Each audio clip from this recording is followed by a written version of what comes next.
여러분 안녕하세요. 제가 중학교 1학년 때의 이야기를 시작을 해볼게요. 그때 친정 부모님이 이혼을 하셨어요. 친정 아빠가 바람을 피우셨던 게 두 분이 이혼을 하시게 된 결정적인 계기였습니다. 저는 그때 사춘기라서 방황을 좀 많이 했던 것 같아요. 친구들이 입에 부모님이라는 단어만 올려도 심장이 두근두근 거려서 화제를 돌리기 위해 잔머리를 미친 듯이 쓰고는 했습니다.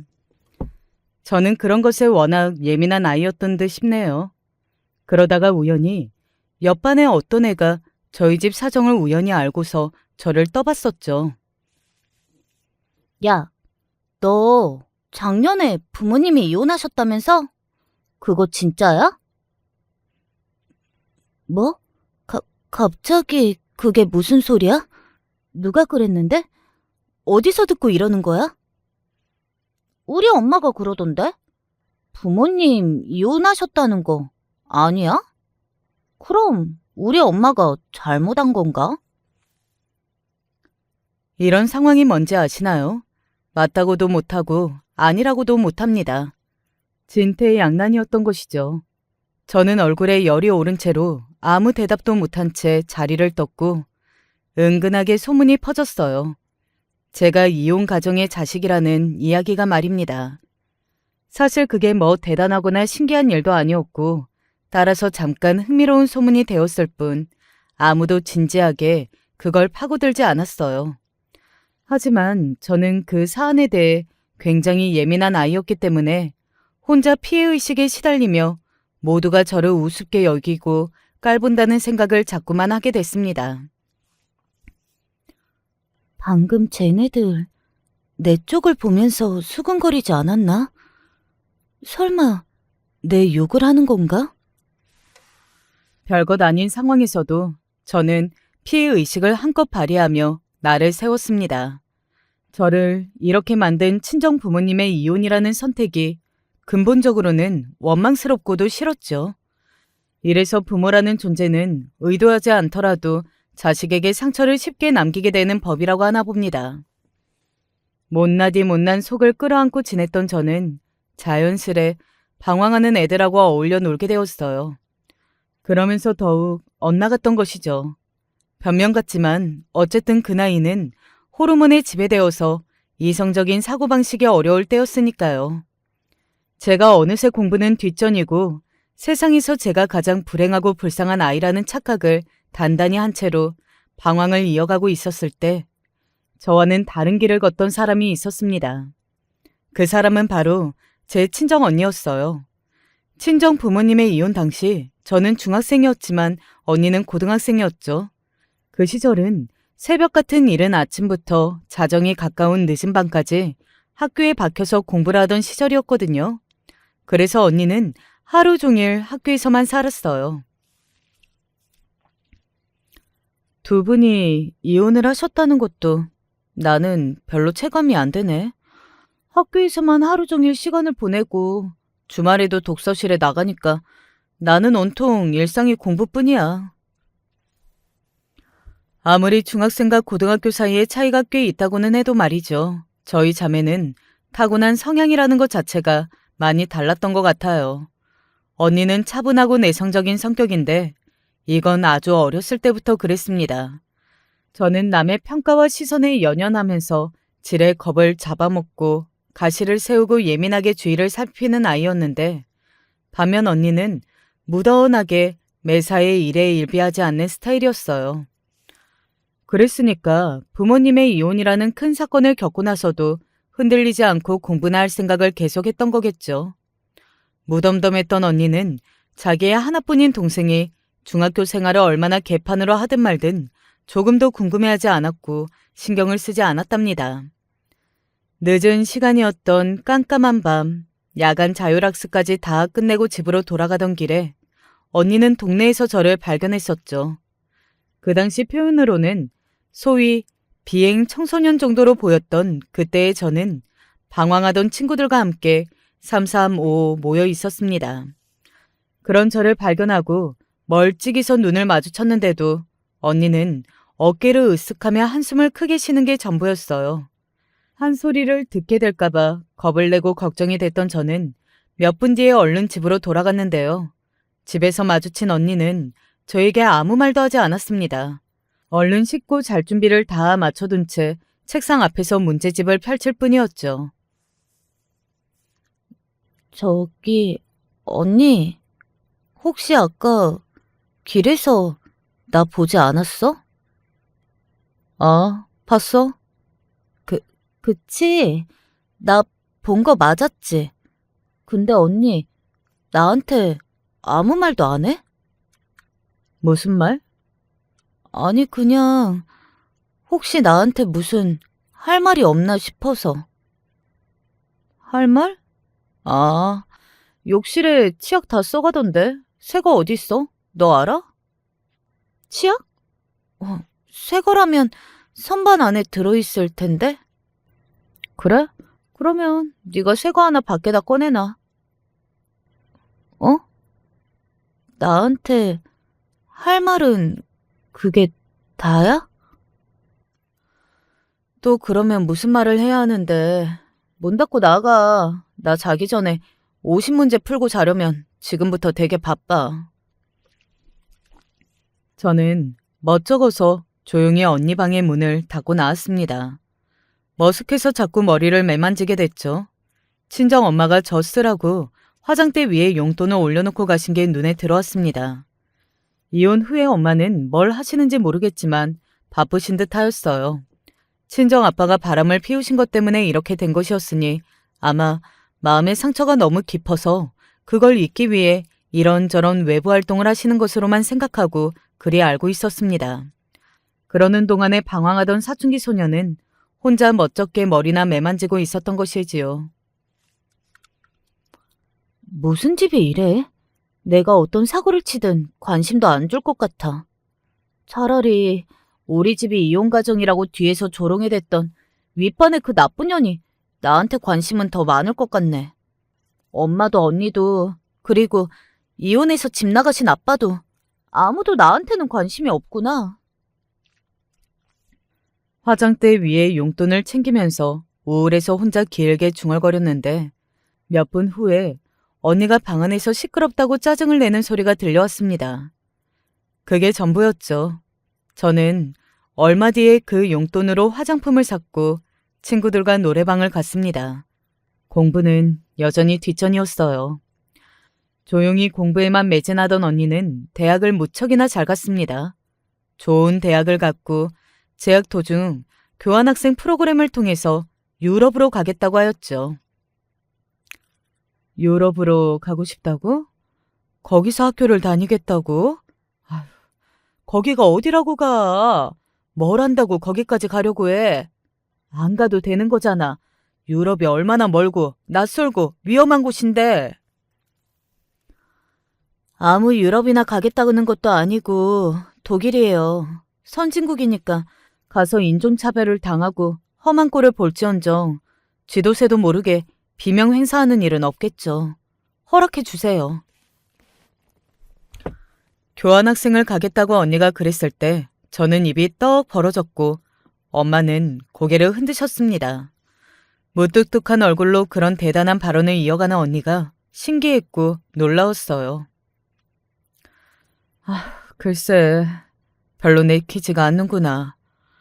굳이 거기서 공부를 안 해도 너는 여기서 충분히 잘하는 앤데 굳이 교환학생이라는 이력까지 추가를 해야겠니?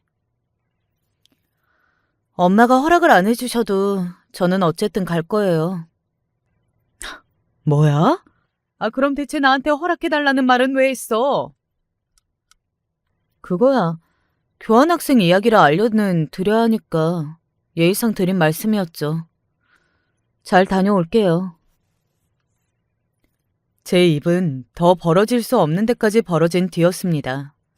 너무 아무렇지도 않게 중대한 결정을 내리고 실천으로 옮기는 언니가 별종으로 보였어요. 과연 저와 한 피를 이은 자매가 맞나 싶었습니다. 너는 성격도 내성적이고 조용하면서 웬 독일 유럽까지 가겠다는 건지. 하긴 어쨌거나 네가 강단도 있고 배짱도 넘치기는 하지. 언니의 결정에 기가 막혀 하셨던 엄마는 자식 이기는 부모 없다고 하시면서 끝내 고개를 끄덕여 주셨습니다. 그리고 언니가 필요한 지원을 다 해주셨고요. 지원이라고 한다면 당연히 금전적인 부분이었답니다. 남편과 이혼해서 두 딸을 혼자 키우는 여자. 이렇게만 보면 뭔가 서글프고 궁핍해 보이지만 실상은 그렇지 않았죠. 자식들에게 들어갈 돈을 친정 아빠는 매달 보내주셨기 때문입니다. 친정 부모님 두 분이 이혼을 하시고 아빠가 집을 나가시고 그러고 나서 거의 반년 이상이 지나고 나서야 엄마가 매달 돈이 들어오니까 라는 정도의 언급을 처음 하신 적이 있었는데요. 그걸 듣지 않았더라 하더라도 저는 아빠가 돈을 보내주셨다는 것을 알고 확신했을 겁니다. 경제적으로 쪼들리지 않았기 때문은 아니에요. 그걸 보고 아빠가 돈을 보내주셨을 거라고 생각했을 게 아니라 애초에 아빠가 워낙 능력이 출중한 분이시라는 걸 잘 알고 있기 때문에 금전적인 부분을 유추해낼 수 있었던 것이지요. 그런 배경을 둔 덕에 언니가 교환학생 프로그램이라는 것도 계산기 두드리지 않고 도전해 볼 수 있었던 것인지도 몰라요. 서양 사람들은 되게 활발하고 외향적이고 말도 거침없이 하지 않나? 그런데 그런 곳에 언니가 대체 어떻게 학교를 다니고 여행까지 다니겠다는 거야? 믿어지지가 않네. 언니가 출국을 한 뒤 저는 걱정 반, 의문 반으로 그렇게 말을 뱉었으나 다시 곰곰이 생각을 해보니까요. 제가 워낙에 언니하고 안 친하고 성격의 결도 다른지라 언니가 진짜로 어떤 인물인지 자세히 모르고 있다는 생각이 들더라고요. 어찌 보면 남보다 먼 것 같았습니다.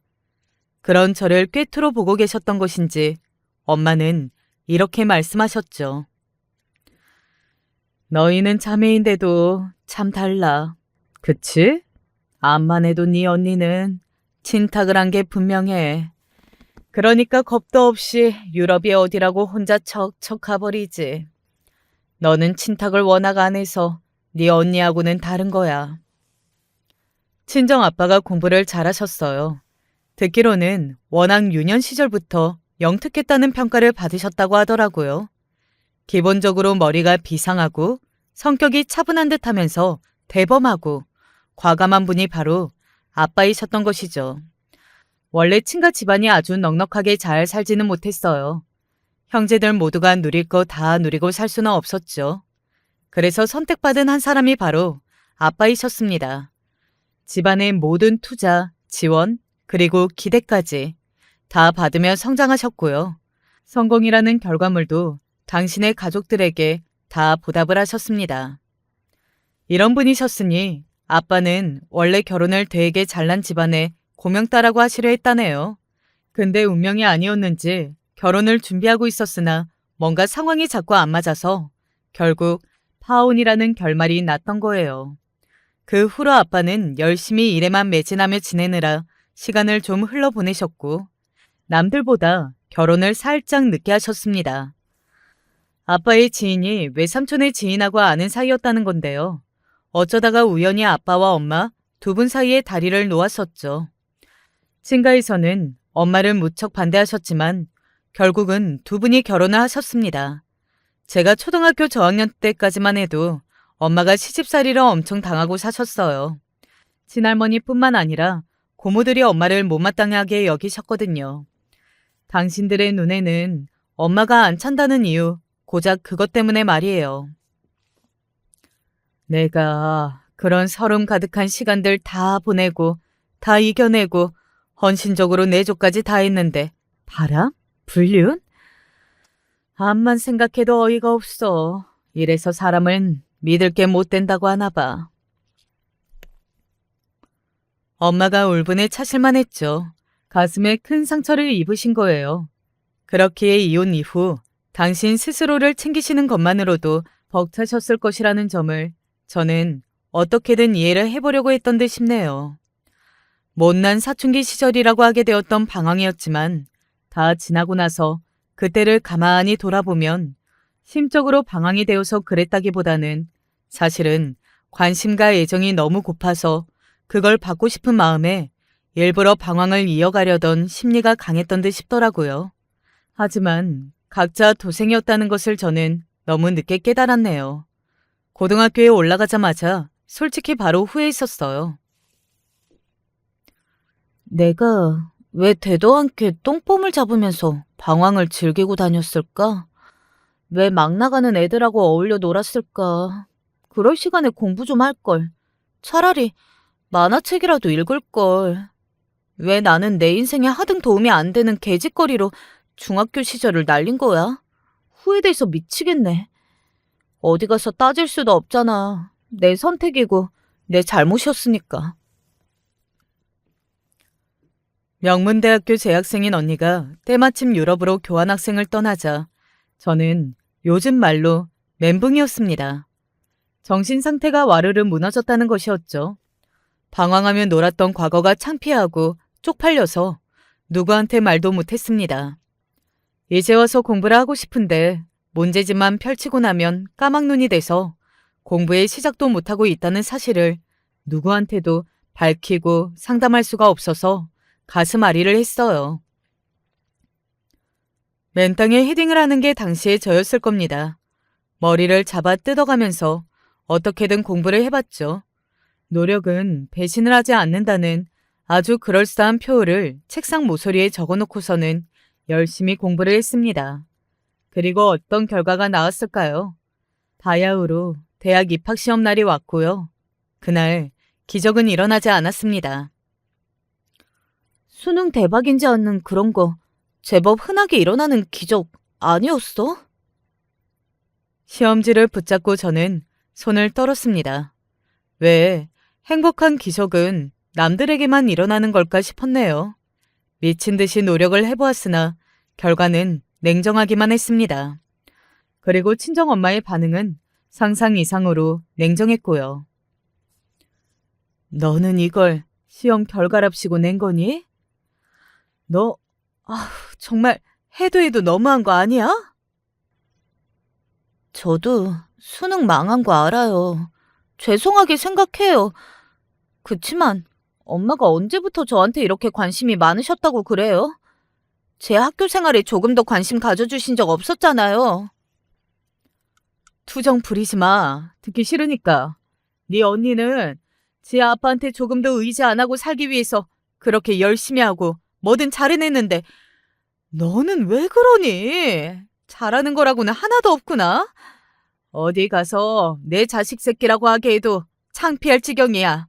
너는 내 얼굴에 먹칠이라는 자식년이야. 알아들어? 좋지 않을 반응일 거라고 예상을 하긴 했으나 설마 그런 모진 소리를 듣게 될 줄은 몰랐습니다. 그토록 내심 바라고 또 바랐던 엄마의 관심이었으나 이런 식으로 받기를 원하는 것은 아니었어요. 크게 상처를 받고 충격을 받은 저는 엄마의 강요에 못 이겨서 재수를 결정하고 말았습니다. 솔직히 그냥 대충 아무 대학이나 가고 싶었어요. 성적에 맞춰서 그럭저럭 가고 싶은 게 본심이었으나 제발 쪽팔리게 살지 말라고 엄마가 하도 화를 내셔서 그걸 못 이기고 엄마를 힘들게 하는 자식년이 되고 싶지 않아서 재수를 선택했던 것이었죠. 저는 중학생 때보다 덩치도 자랐고 나이도 먹었으나 남 눈치를 보고 예민하게 휘둘리는 것만은 변함이 없었던 거예요. 싫다는 소리도 못하고서 재수 생활을 시작했습니다. 매일매일이 너무 힘들고 지겹고 싫어서 거의 우울증 상태로 지냈어요. 재수학원에서 코피와 눈물을 동시에 쏟으며 문제집을 푼 적도 있었습니다. 그런데 중도에 포기하면 이 지겨운 재수 생활을 더 길게 해야 할 수도 있다는 공포심이 밀려와서 그 덕에 문제를 계속 풀어갈 수 있었던 것 같네요. 정말 간신히 그럴싸한 4년제 대학을 붙을 수 있었죠. 엄마는 저에게 노력이 부족했다고 그러셨습니다. 너는 그 비싼 재수학원에 다녀놓고 꼴랑 간다는 대학이 그 정도밖에 안 돼? 아휴, 날로 먹었구나. 얼마나 탱자탱자 놀았으면 이럴까. 제가 중학교 시절을 날려먹어서 공부에 기초가 부족했다는 점, 그리고 친정 아빠와 언니와는 다르게 영특하지 못하고 공부 쪽으로 머리가 돌대가리라는 점. 이런 것들을 친정 엄마 앞에서 다 털어놓고 싶었던 게 본심이었으나 그냥 꾹 참았어요. 제 스스로가 돌대가리라고 생각한다면 그럼 그 돌은 어디서 유전이 됐겠나요? 당연히 외탁이었죠. 괜히 엄마한테 상처를 안겨드릴 수 있을 것 같아서 저는 기분 나쁜 잔소리를 몇 날 며칠에 걸쳐서 들었음에도 못된 대꾸를 하지 않았습니다. 제 딴에는 엄마를 위해서 얌전히 참은 것이었는데 이런 저에게 엄마가 생각지도 못한 소식을 안겨주시더라고요. 엄마, 좀 아까 누구 차를 타고 오신 거예요? 운전석에 그 아저씨는 누구예요? 안 그래도 다음 주쯤에 자리 만들고 너한테도 정식으로 알려줄 생각이었는데 이렇게 된 이상 그냥 밝혀야겠구나. 그 사람은 엄마 남자친구야. 네? 뭐라고요? 누구 남자친구라고요? 너는 뻔히 들어놓고서 사람 민망하게 왜 그러니? 엄마 남자친구, 내 남자친구라고. 원래 좀 알고 지냈는데 좋은 마음으로 만나게 된 건 이제 10개월 정도 됐어. 1년 채울 날도 얼마 안 남았구나. 10개월이요? 오래 만나셨다고 해야 할지 아니라고 해야 할지 모르겠네요. 제가 재수학원에서 그러고 있을 때 엄마는 연애를 하고 계셨던 거예요? 네가 재수학원에서 지냈던 거랑 엄마가 남자친구 사귄 거랑 전혀 상관없고 문제가 없는데 너는 표정이 왜 그래? 네가 공부한다고 고생하면 네 엄마도 똑같이 힘들어야 했다는 거야? 그렇다고 하기에는 네가 대학을 엄청 잘 간 것도 아닌데 하여간 빈수레가 요란해. 엄마, 그런 게 아니라요. 저는 그냥 엄마한테 남자친구가 생길 줄은 몰랐어요. 정식으로 진지하게 교제하시는 분이 생긴 거라고는 예상한 적이 없었기 때문에 좀 갑작스러울 뿐이에요. 제가 당황하는 것도 엄마는 이해를 못 해주세요? 제 입장에서는 충분히 당황스러울 수 있는 거잖아요. 나는 네가 당황한 일이 뭐가 있는지 잘 모르겠구나. 아무튼 시간 내서 자리 만들고 인사를 나누든지 그렇게 할게. 네가 불편해서 싫다고 하면 어쩔 수 없는 거고. 굳이 너한테 강요를 할 생각은 없어. 재수학원이나 그렇게 강요를 안 해주셨으면 얼마나 좋았을까요? 저는 짜증스럽게 저를 바라보시는 엄마의 눈빛을 보며 속으로 서글퍼졌습니다. 제 스스로 배신감을 느끼고 말았다는 사실도 깨닫는 중이었죠. 사춘기 시절 무척이나 크게 영향을 받았던 충격적인 사건이었던 친정 부모님의 이혼은 아빠 쪽에서 바람으로 원인을 제공하신 것이었기 때문에 저는 무의식적으로 아빠는 끔찍한 가해자이며 엄마는 무고한 피해자라는 생각을 늘 가지고 있었어요. 엄마가 얼마나 저를 방치하시든 당신의 온전한 일상을 즐기시느라 집에 안 붙어 계시든 어쨌든 고결하신 분이고 아빠와는 달리 자식들을 가장 최우선으로 가슴속에 여기고 계신 줄로만 알았습니다. 엄마의 이성 문제로 제가 신경을 쓸 일은 제 평생에 없다는 생각을 은연중에 하고 있었습니다. 그래서 충격이었던 것 같아요. 진지한 감정으로 남자친구를 만나고 있다고 말씀하시는 엄마 앞에서 저는 왠지 모를 허무함을 느꼈죠. 엄마가 만약에 그분하고 재혼을 하시면, 정식으로 부부가 되시면, 그럼 그분이 나한테 새아빠가 되는 거야? 그렇게 생각하니까 너무 기분이 이상하더라고요. 그리고 제가 한 가지 깨달은 점은 부부는 이혼을 하면 남이 되어 각각 분리가 되지만 이혼과 상관없이 부모 자식은 계속 부모 자식 관계라는 점이었어요. 두 분의 이혼 이후 1년에 한 번, 많으면 3번 정도로 저는 아빠와 안부를 주고받았습니다. 저는 그걸 아주 형식적인 것이라고 생각을 해왔고요. 아빠가 만나자는 이야기를 꺼내오신 것을 저는 떨떠름하게 들었습니다. 좋은 식당에 가서 같이 밥을 먹자고 하셨어요. 너희에게 소개시켜주고 싶은 사람이 있어서 그래. 목적이 분명하게 있었습니다. 왜냐하면 아빠는 정식적으로 재혼을 앞두고 계셨거든요.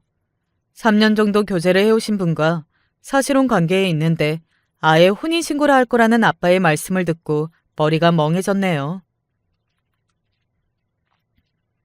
아빠가 재혼을? 그러면 재혼하신다는 아줌마가 나한테는 뭐가 되는 거지? 설마 새엄마인가?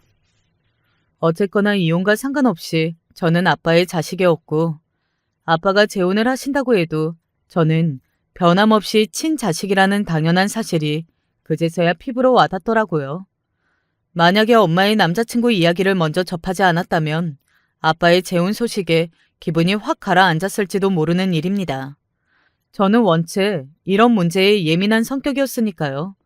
하지만 엄마가 먼저 저에게 충격이라는 한 방을 먹여주셨기 때문에 그나마 차분하게 아빠의 이야기를 들어드릴 수 있었던 듯 싶네요. 아, 참고로 말입니다.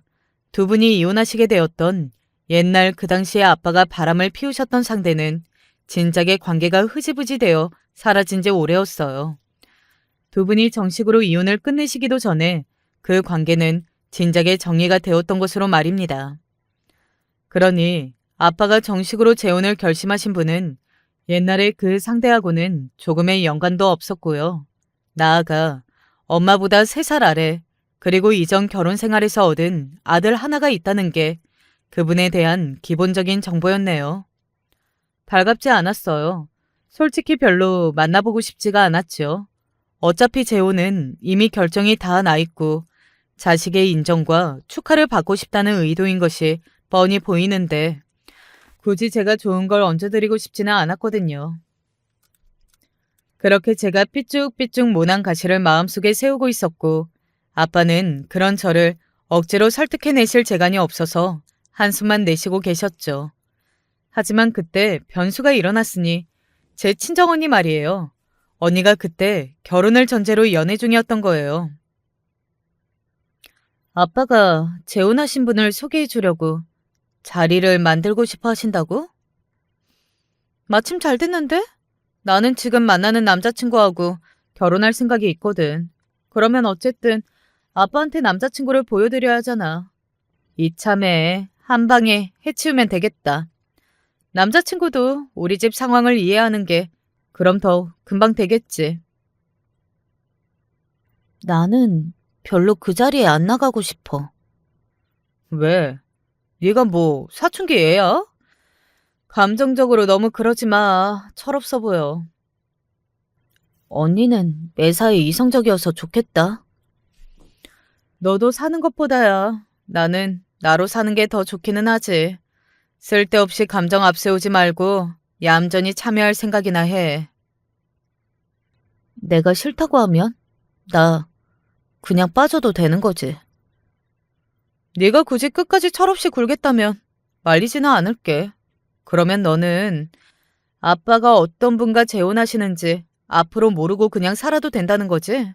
내 결혼식에도 안 오겠다는 거지? 이야기가 왜 그렇게 튀어? 아, 알았어. 나도 참석하면 되잖아. 근데 나는 이 아빠하고 재혼한다는 그 아줌마가 마음에 안 드니까 이런 부분까지 뭐라고 하지는 말아줘. 이건 내 마음이잖아.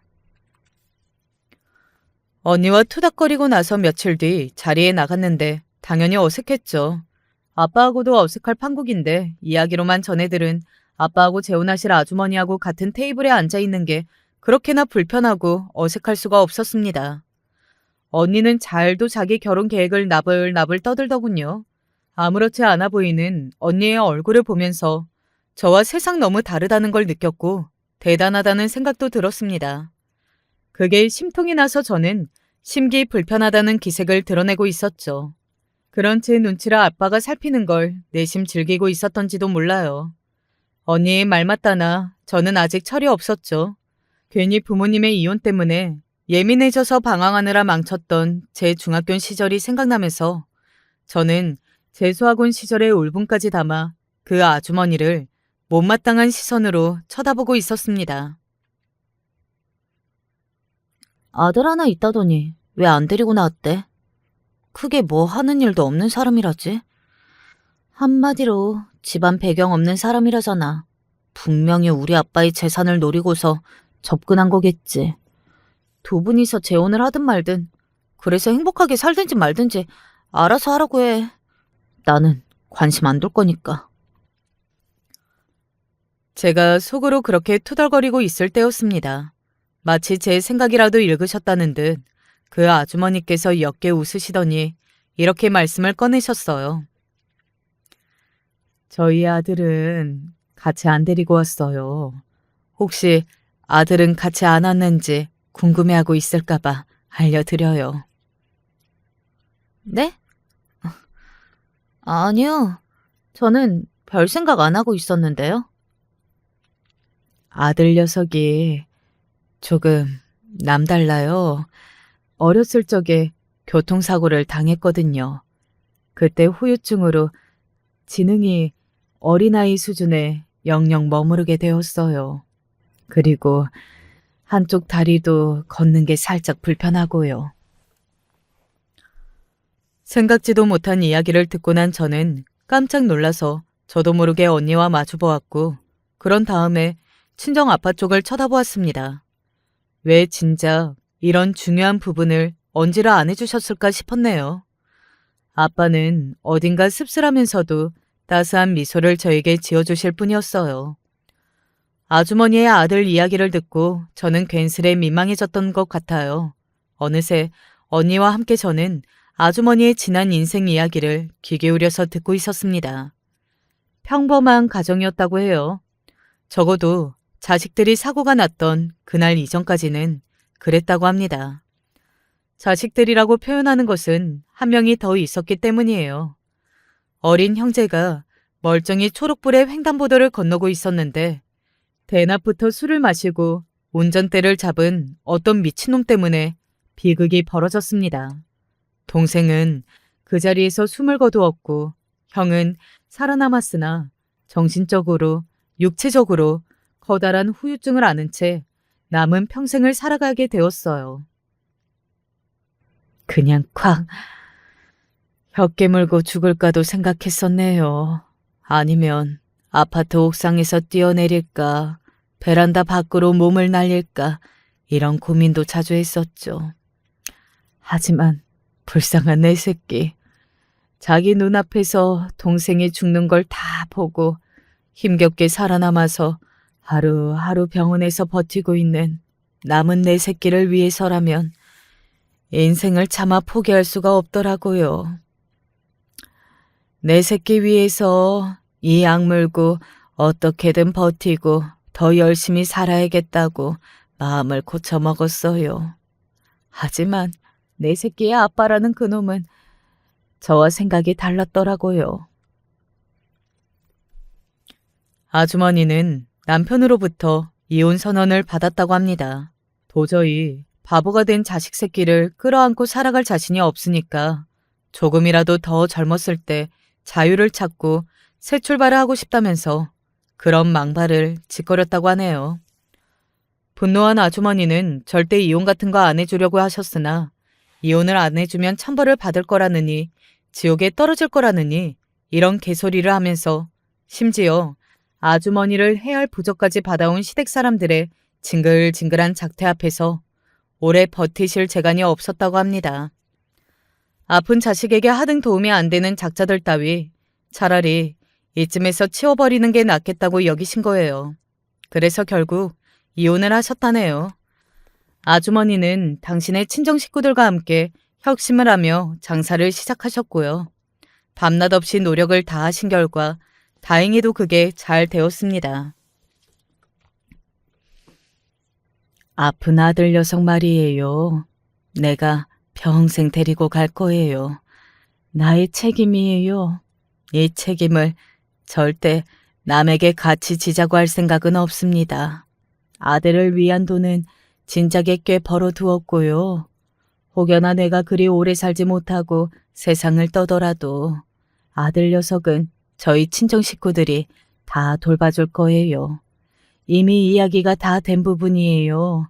그러니까 두 사람에게 절대로 피해를 안 끼칠 겁니다. 조금도 부담 주지 않을게요. 나를 인정해 달라거나 받아들여 달라는 말도 하고 싶지 않아요. 그냥 나쁘지 않은 관계로 있을 수만 있다면 그것에 감사한 마음을 가지렵니다.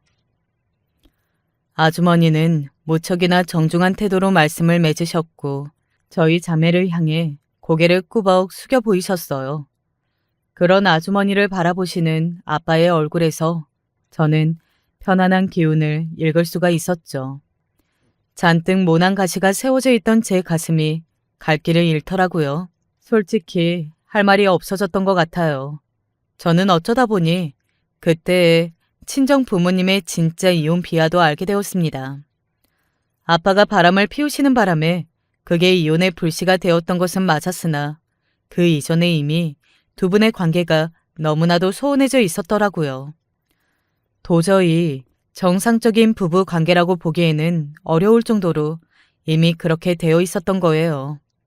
그것이 아빠가 바람을 피우셨다는 것에 대한 면죄부가 될 수는 없었으나 제 가슴 속에 오래된 원망이라는 이름의 응어리가 조금은 풀리는 느낌이 들었습니다.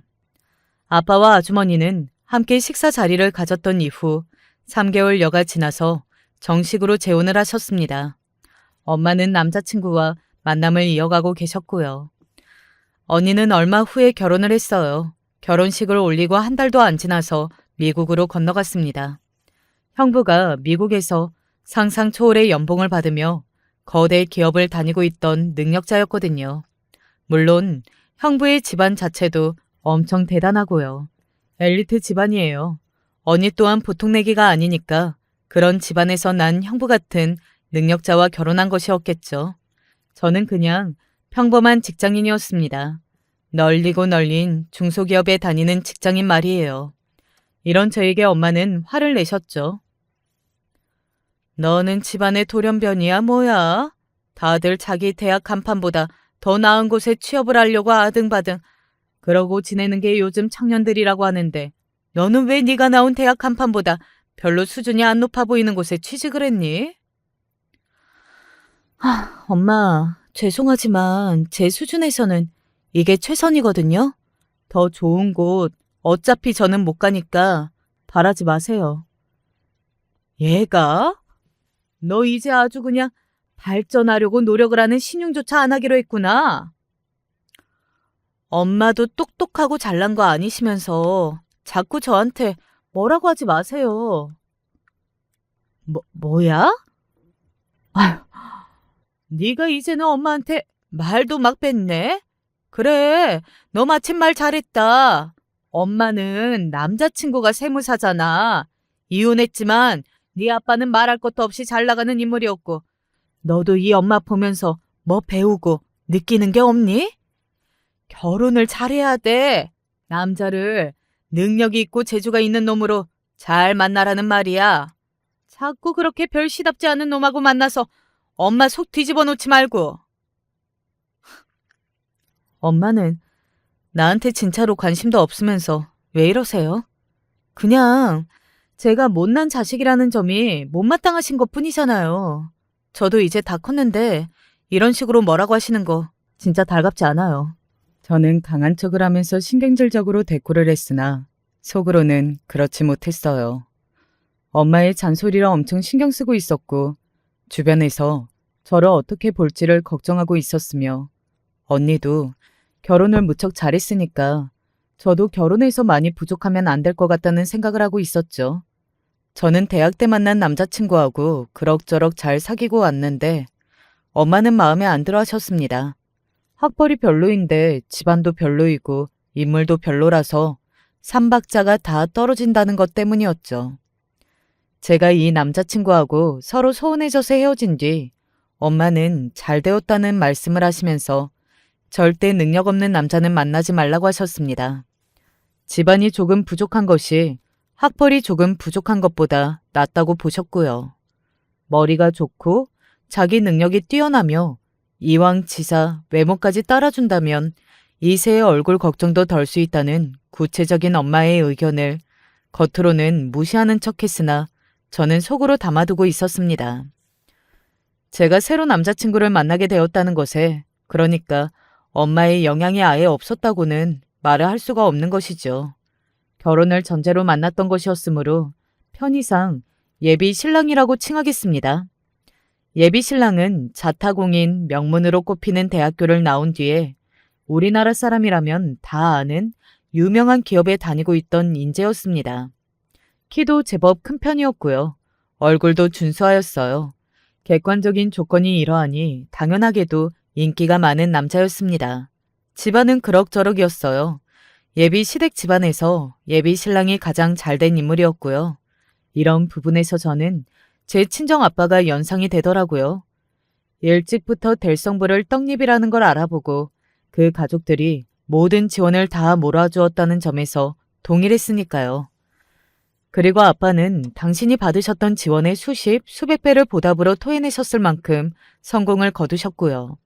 자연스레 예비 신랑도 더욱 창창한 앞길을 걷게 되지 않을까 하는 상상이 되었습니다. 그런데 아무래도 아빠하고는 여러모로 차이점이 있었더라고요. 예비 신랑이 일남 삼녀 집안의 유일한 아들이었던 거예요. 그리고 예비 시어머니께서는 소위 아들 타령을 즐겨 하시는 분이었고요. 우리 아들이 진지하게 만나본다고 하길래 어떤 나가시일지 궁금했는데 이렇게 생겼었구나. 그래요. 어디 한번 잘 만나보세요. 결혼을 하게 될지 어떨지는 모르는 법이니까 어디 한번 잘 만나보기나 하면 되겠네. 정말 우연히 예비 시댁에 있던 동네에서 저녁을 먹던 날에 예비 시어머니를 마주쳤던 거예요. 얼떨결에 인사를 드렸는데 그분은 인매로 웃음을 지으면서도 눈만은 부리부리하게 뜬 채 전혀 웃음기 없이 저를 응시하고 계셨습니다. 그러더니 저를 머리부터 발끝까지 천천히 다 훑어보셨는데 저는 그 시선에 제가 해부를 당하는 것만 같았어요. 그 순간이 너무 갑작스러워서 당황했던 저와는 다르게 예비 신랑은 환한 웃음으로 신나 있었죠. 엄마, 갑자기 이렇게 엄마 보니까 신기하고 너무 좋다. 엄마, 저녁은 먹었어? 우리는 방금 먹고 나왔는데 고기덮밥 맛있더라. 우리 엄마가 해주는 것만큼은 아니지만. 저는 예비 신랑의 발언에 제 두 귀를 의심했다가 잠시 후에는 두 눈을 의심하게 되었습니다. 왜냐하면 예비 시어머니께서 당신의 아들에게 다가가 엉덩이를 손으로 두드려셨기 때문이에요. 다 커서 사회생활을 하는 아들, 그래서 결혼을 전제로 여사까지 만나고 있던 아들의 엉덩이를 길가에서 그분은 팡팡 두드리셨습니다. 어이구 어이구 내 새끼, 우리 아들 장하다 장해. 밥 맛있게 먹었어? 고기덮밥이야? 어? 무슨 고기였을까? 돼지고기였지. 부드럽고 맛있었어. 아이, 근데 엄마, 그래서 왜 이래? 여자친구도 보고 있는데.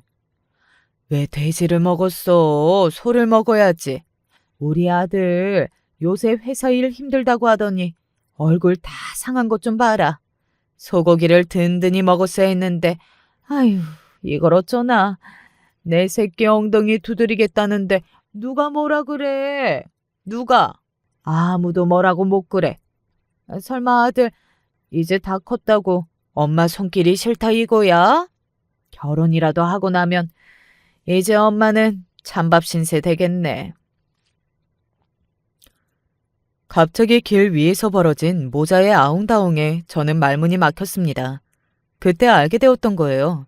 집에서 사랑만, 아니 정확히는 편애만 받고 자란 예비 신랑을 말입니다.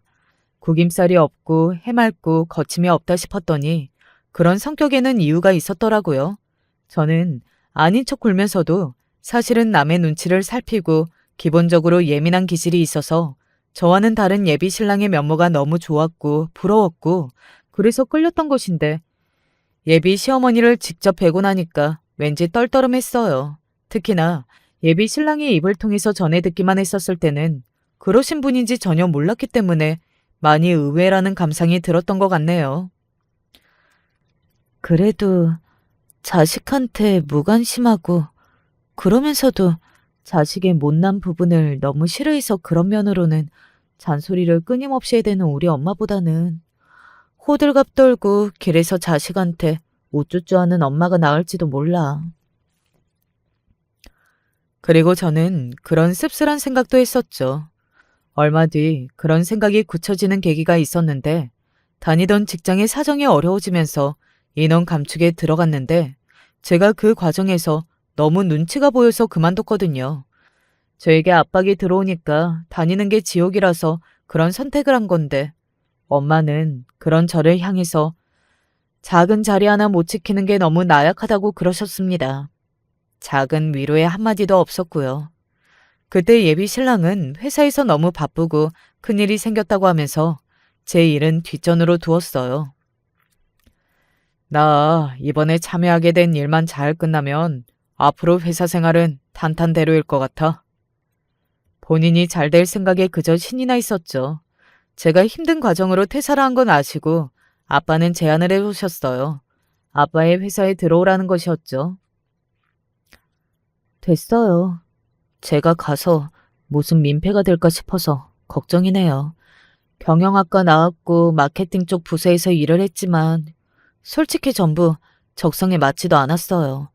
직장 생활은 하고 싶은데 결혼 생각이 있는 남자친구한테 더 이상 뒤처지고 싶지 않은데 저는 능력에 비해 이상만 큰가 봐요. 꼴불견이죠. 네 자신을 낮출 거 없어. 너는 내 딸이다. 내 자식이야. 네가 원한다면 앞으로 나는 너에게 내 모든 걸 줄 수도 있는데 왜 그런 식으로 스스로를 과소평가해? 안 되겠다. 잔말 말고 다음 주부터 출근해. 바로 내 옆에 붙어서 분위기 적응부터 천천히 해봐. 내색은 않았지만 아빠의 말씀에 저는 감동을 받았어요. 못 이긴 척 출근을 시작했고요. 그리고 점점 아빠에 대한 존경심이 들더라고요.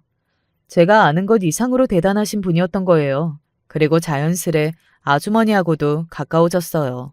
참고로 그때까지 예비 신랑은 엄마와 엄마 남자친구 이쪽만 알았고요. 아빠와 아주머니 쪽은 자세히 몰랐습니다. 결혼 이야기를 진행하면서 다 말할 작정이었어요. 제가 새로운 근무 환경에서 적응을 끝마쳤을 무렵 저는 다시 예비 시어머니를 뵙게 되었습니다. 예비 신랑하고 결혼에 대해 구체적으로 대화를 나누게 되어서요.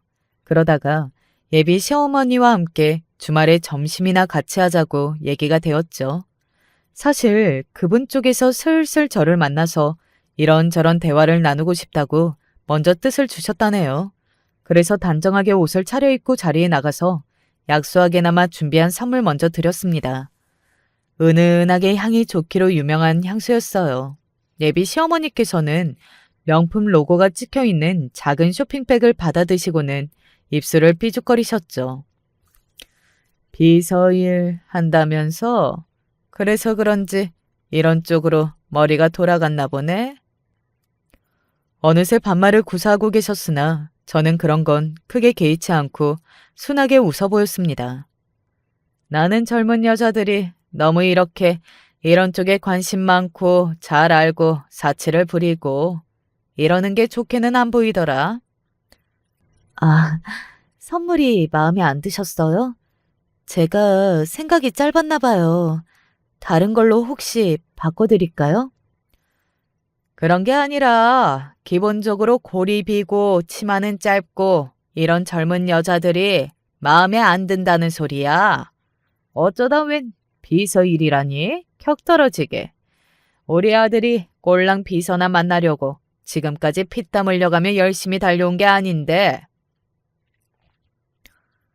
저는 어이가 없었고 옆에서 예비 신랑은 사례가 들렸습니다. 그런데 예비 신랑의 표정이 자기 모친을 비난하는 눈치가 아니라 그냥 웃기고 당황스러워서 그러는 듯 보였어요. 마치 예비 시어머니께서 저라는 물건의 값을 열심히 후려쳐서 깎기를 바라는 것처럼 말입니다. 제가 많이 지고 들어가는 형태의 결혼이라고 하고 싶은 모양이었죠. 슬쩍 웃고 있는 예비 신랑의 인매를 확인하고 난 뒤 저는 기분이 나빠졌어요. 친정 엄마의 말씀이 생각났죠. 이래서 사람은 믿는 게 아니라는 건가? 제가 표정이 한껏 가라앉아 있자 비서로 일하는 주제에 표정 관리가 서툴다면서 예비 시어머니께서는 투덜거리셨습니다. 어색한 미소만 짓는 저를 보며 그제야 제가 기분이 많이 상했다는 걸 안 예비 신랑이 상황을 수습하는 신용이라도 하더군요. 아휴, 엄마, 왜 자꾸 그래? 그냥 길가에 널린 아무 회사에서 비서로 일하는 사람이 아니야. 대한민국 500대 기업 안에 들어가는 곳에서 비서 일하는 정도이면 꽤 대단한 거다. 내가 얼마나 능력 있는 여자하고 결혼하겠다고 하는 건데. 엄마는 그것도 모르시고 왜 말씀을 막 하셔? 나 가슴 아프게. 내 새끼 가슴을 아프게 만들 작정은 아니었어. 절대. 그치만 말이다. 우리 아들에 비해서 암만 해도 수준이 이쪽이 좀 떨어지니까 그게 속상해서 어쩔 수가 없구나. 비서라니 500대 기업이니 뭐니 하면 뭐래. 그래봤자 비서가 그 기업의 임원도 아닌데 비서는 그냥 시다잖아. 시다발이. 그럴싸하게 옷이나 차려입고 머리 모양이나 갖추고 시다짓이나 하는 천한 것들. 우리 아들하고는 질적으로 다르지. 제가 더 참아야 할 필요가 없었죠. 마지막 기회를 주려는 듯 저는 예비 신랑 쪽을 쳐다봤다가 대도 않게 미소나 짓고 있는 얼굴을 확인한 뒤 깔끔하게 미련을 털어버렸습니다. 임원은 아니지만 임원만큼은 되는데요. 왜? 네가 그 정도로 회장님하고 가까우니? 네가 그런 거구나. 명품 매장에서 이렇게 향수 하나 샀다고 해서 자기가 명품이 된 줄 알고 착각하는 부류. 회장님이 저희 아빠예요. 식당이 이렇게나 조용했었나 싶었네요. 마법에 걸린 것 마냥 동시에 굳어버린 모자는 믿을 수 없다는 눈길로 저를 쳐다보고 있었죠. 제가 회장님 자식이라고요. 아빠와 재혼하신 분은 기업이니 재산이니 관심 없으시고 그냥 아픈 친자식이나 돌보고 싶어 하시고요. 엄마는 아빠와 이혼해서 남남이니 재산 못 받으시고요. 언니는 미국에서 엄청 부자에다가 엘리트인 형부하고 사는 중이라 이쪽 사정에는 관심 없고요. 남은 건 저뿐이에요. 아빠가 저를 가까이 두고 싶어 하셔서 비서로 일하는 중이고요. 저는 가방을 챙겨서 일어났고 모자가 동시에 벌떡 일어나서 저를 붙잡았습니다. 자기야, 그런 이야기는 진작에 구체적으로 나한테 해줬어야지. 나는 그것도 몰랐네. 어? 그래, 얘야. 그런 중요한 이야기를 진작에 줬으면 얼마나 좋았을까. 일단 앉아서 마저 밥이나 먹으면서 이야기하자꾸나. 내가 뭘 모르고 너한테 실언을 날렸잖니. 나한테 사과를 할 기회부터 줬으면 좋겠구나. 싫은데요? 이제 저한테 하등 도움도 안 되는 사람들의 눈치를 보면서 행동하고 판단하는 건 이제 질렸어요. 그렇게 안 살래요. 제가 진심으로 이 결혼을 하고 싶었던 건 아니라는 뜻입니다. 얼른 적당히 결혼을 잘해야 할 것 같아서 그 생각으로 여기까지 왔던 것 뿐이에요. 왜 그랬는지 후회가 되네요. 향수는 잘 가지세요. 마마보이와 이별하는 거니까 남자친구가 아니라 그 엄마 쪽에 이별 선물을 남기는 게 맞는 것 같네요. 향수 뿌릴 때마다 제 생각은 하지 마시고요. 저를 찾지도 마세요. 저는 예비 신랑을 향해 입모양으로 재빨리 이 찌질한 새끼라는 말을 남겨준 뒤 그곳을 빠져나왔습니다. 두 사람이 충격으로 털썩 주저앉는 소리가 들렸던 것 같네요. 번호부터 즉각 차단했고요. 나중에 듣자 하니 그놈이 그때 받았던 충격이 회복이 안 돼서 너무 힘들어하다가 술김에 어떤 여자하고 사고를 쳤더라고요. 전문대를 나와서 어느 공장의 사무실에서 격리 일을 하던 여자였습니다. 그 집에만 빚이 6천이랬나 8천이랬나? 그랬던 것 같아요. 혼전 임신 때문에 오열을 하며 결혼했다는 그 후문을 들었을 때 저는 여유롭게 아주머니와 커피 한 잔 나누고 있었네요. 어느덧 많이 편한 사이가 되어 있었고 서로에게 이런저런 고민을 털어놓을 정도였죠. 과거에 스스로를 돌대가리라 여겼던 저는 놀랍게도 발전과 성장을 거듭하며 회사 내 돌아가는 모든 이모저모를 다 꿰뚫고 오만 업무를 다 처리하는 능력자가 되었답니다. 안녕하세요. 1남 3녀 자식을 둔 80대 할아버지입니다. 늙음하게 편히 좀 살아보고 싶은데 요새 밤잠도 자기 힘들 만큼 너무나 괴롭고 힘이 들어 이렇게 글이라도 써 마음을 풀어보려 합니다. 제 이야기 좀 들어주시겠어요? 전 아들놈 하나 낳겠다고 아내랑 정말 온갖 고생을 다 했습니다. 이제는 아들이겠지, 이제는 아들이겠지 하며 기대를 하다가 줄줄이 딸만 셋을 낳고 한 번을 더 시도해서야 간신히 늦둥이 아들을 낳을 수 있었죠. 처음 아들이 태어난 것을 안 순간 온 세상의 축복이 다 저에게 온 것만 같은 느낌이었습니다. 그만큼 아들 녀석이 너무 소중했죠. 딸들에게는 미안하지만 저희 때만 해도 아들 하나가 무척이나 귀하던 시절이었기 때문에 맛있는 거, 좋은 거 있으면 아들 먼저 챙겨주고 그랬어요. 딸들이 뭘 잘못하면 호되게 혼도 내고 그랬는데 아들이 잘못하면 그래, 사내 놈이 그럴 수 있지 하며 호탕하게 넘기기 일쑤였죠. 아내도 그렇고 저도 그렇고 아들이라고 하면 아주 품에서 떼어놓지 못해 안달이었습니다. 마음 같아서는 뼈가 다 사가 문드러질 때까지 업고 다니고 싶었어요. 하지만 너무 오냐오냐 키운 탓일까요? 아들은 점점 딸들에게도 막대하더니 어느새부턴가 한참 삐뚤어져서 학교도 제대로 안 다니고 밖에서 양아치 짓거리나 하고 다녔습니다. 그 누런 싹은 중학교 때부터 보였어요. 아들 녀석이 같은 반 남자애를 후드려 팼다는 소식에 저와 아내가 학교에 불려간 것이 처음이었죠. 피해를 입은 학생은 아들놈에게 얼굴을 얼마나 맞았는지 아주 만신창이가 따로 없었습니다. 치료를 해도 어디부터 해야 할지 엄두가 안 날 정도의 꼴이었죠. 아내가 아주 머리가 바닥에 닿을 정도로 사과를 하고 나서야 간신히 사건을 마무리 짓고 나올 수 있었습니다. 다시는 그러지 말라면서 엄하게 혼냈다고 생각을 했는데 아들은 잠시 저희 말을 듣는가 싶더니 금세 또 애들을 괴롭히고 다니기 시작했고 어느새부턴가 동네에서 아주 악명이 자자했습니다. 덕분에 저희는 얼굴도 못 들고 살았죠. 그래도 고등학교에 비해서는 중학교 땐 양반이었던 것 같습니다.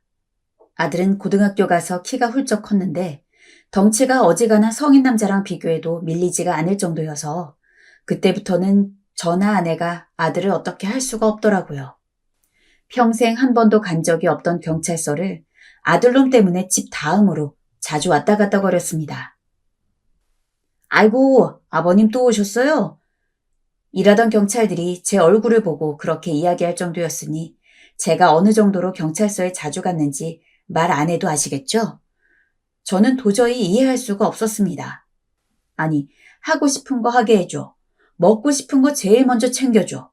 좋은 거 있으면 누나들 놔두고 지한테 먼저 주고 그랬는데 대체 무슨 불만이 이렇게 많아서 사고를 크게 치고 다니나 싶었죠. 타일러도 보고 혼내도 보고 매도 들어봤지만 아들은 점점 더 포악해졌습니다. 나중에 가서는 저랑 아내를 부모라고 생각도 안 하는 것 같더라고요. 아들 녀석이 점점 저희 통제를 벗어나기 시작하니까 하루하루 사는 게 살얼음판 걷는 것 같았습니다. 매일같이 사고를 치는 것도 모자라서 어느 날은 몇 시간 단위로 사고를 여러 개 칠 때도 있어가지고 언제부턴가는 하루 조용하면 그저 무릎 꿇고 기도하며 감사합니다 라고 외쳐도 모자랄 정도였죠. 그 당시 서울에 사는 놈들은 어떨지 모르겠는데 저희는 시골에 살다 보니까 동네 어른이고 아이고 할 것 없이 다 얼굴을 알고 지냈습니다. 그러다 보니 자연스레 마트에서 일을 하는 노인네들도 저희 부부를 비롯해서 제 자식들도 알고 있었고 당연히 아들놈도 얼굴이 익은 상황이었죠. 게다가 아들 녀석이 하도 사고를 치고 다니니까 사실 저희 동네에서 다른 딸아이들은 몰라도 아들 녀석은 모르는 사람이 없었습니다. 아무튼 그러다 보니 얘가 뭘 사러 가도 가게에서는 그저 아유 그래 하며 물건을 집는 대로 다 계산해주곤 했는데 아니 글쎄 이 녀석이 아무리 그래도 그렇지 고등학교 때 담배와 술을 배운 겁니다. 처음에는 좀 숨기면서 피고 마셔서 몰랐는데 언제부턴가 자세히 냄새를 맡아보니 이상꾸리한 냄새가 폴폴 풍기는 것이 범상치가 않아서 이 녀석 학교 간 날 집안을 뒤져보니 담배곽이랑 술병이 나오더라고요. 그날 학교에서 돌아온 아들을 거실에 붙잡아 앉히고 엄하게 아들을 대했습니다. 네가 지금 나이가 몇 살인데 이렇게 어른들 하는 행동을 그대로 따라해? 저 말고 다른 애들도 다 하거든요. 뭐? 다른 애들 누가 하고 다닌다는 거야? 이 동네에 술, 담배 배운 애는 너뿐밖에 없어. 애초에 어른도 아닌 것이 담배랑 술을 한다는 게 말이 돼? 어디 그런 걸 배워가지고. 짜증나. 아버지가 무슨 상관인데요. 안 죽으니까 그냥 냅둬요. 아들에게 제 훈계는 그냥 개 짖는 소리에 불과했어요. 모조리 다 귓등으로 흘러넘겼고 지엄마가 눈물로 매일같이 호소를 해도 소용이 없었어요. 이쯤 되니 그냥 아들이 무슨 짓을 하든지 저도 마음을 비우고 포기하고 싶었지만 힘들게 얻은 아들이 엇나가는 게 저는 보기가 너무 힘들었습니다. 게다가 딸들은 다 올곧게 잘 커가고 있는 중에 아들 혼자 이렇게 비뚤어지게 나가니까 얘를 완벽하게 잡으면 저희 가족은 문제가 없을 것 같았거든요. 그래서 담배와 술을 발견한 뒤로는 아주 조금만 잘못을 해도 목에 핏대까지 세우며 소리를 지르고 아주 엄격하게 혼내려고 했습니다. 짧은 사이에 회초리를 수십 번이나 바꿨고 보다 못한 아내가 아이고 여보 그만 좀 해요. 애 죽겠어요. 라며 말리는 것도 무시했어요. 그저 제가 이렇게 단호히 나가야만 아들이 제정신을 차릴 것 같다는 생각 하나로 엄격하게 훈육했습니다. 그러나 제 노력과는 달리 저와 아들의 사이는 점점 멀어지기만 했습니다. 차라리 멀어지는 정도로만 끝났다면 괜찮았겠죠. 아들놈이 20살이 되던 해였어요. 저녁이 되어도 돌아오지 않자 슬슬 걱정이 된 아내가 제게 전화를 해보라 하더군요. 그런데 아무리 전화를 해도 연락이 되지 않는 겁니다.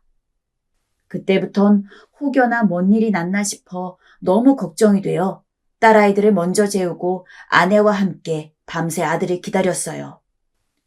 긴장한 상태로 나를 꼴딱 샜던지라 새벽쯤 되니 순간 저도 모르게 잠이 들려는 것을 몇 번이고 억지로 떨쳐내면서 내내 기다렸죠. 그런데 아들놈이 아주 태연하게 다음날 아침이 밝아서야 슬그머니 집에 들어오더군요. 술에 떡이 되어서 아주 술이 아들인지 아들이 술인지 모를 지경이었습니다.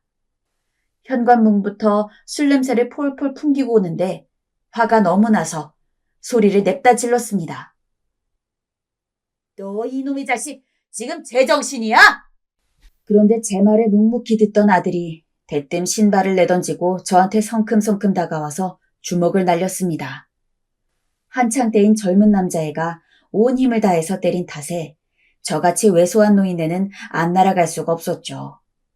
아내가 너무 놀라서 왜 그머니나 그만해라 그만해 라며 아들로 못자락을 붙잡고 말리려 했지만 속수무책이었습니다. 아들은 아내도 거칠게 미치더니 쓰러져 있는 제 쪽에 와서는 계속해서 주먹을 들었어요.